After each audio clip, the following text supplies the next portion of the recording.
नमस्कार. दिनांक 17/12/2025 रोजी सकाळी 7 वाजताचे सुमारास रांजणगाव MIDC येथील ITC कंपनीच्या 66 लाखाचा साहित्य, ज्यामध्ये बिस्किट, साबण, सिगरेट व इतर वस्तू होत्या, हा एक पिकअप वाहनासह चोरीला गेला होता.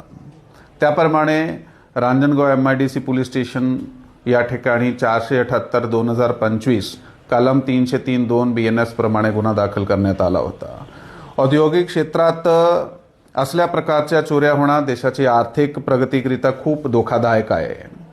यामध्ये विशेष लक्ष घालून additional SP Pune rural Shri Ramesh Chopde, त्याच्याबरोबर SDPO शिरूर प्रशांत ढोले यांच्याबरोबर चर्चा करून ते रांजणगाव पोलीस स्टेशनचे श्री महादेव वाघमोडे जे इन्चार्ज आहात त्यांना सूचित करण्यात आला होता आणि त्याने तात्काळ त्याची एक विशेष टीम जे आहे ते आरोपी शोध आणि मुद्देमाल रिकव्हरीसाठी पाठवली.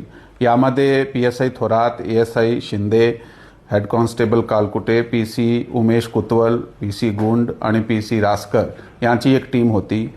या टीमने 72 तासाच्या आत खूप कष्ट घेऊन CCTV तपासून तसा गोपनीय माहिती काढून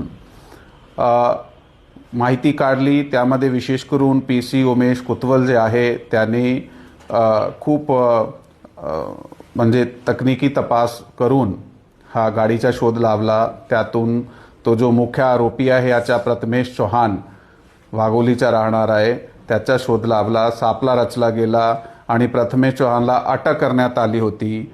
यामध्ये टोटल जे 66 लाखाचा मुद्देमाल गेला होता ते रिकवर करण्यात आलेला आहे. त्याच्याबरोबर चोरीला गेली गाडीसुद्धा रिकवर करण्यात आलेली आहे.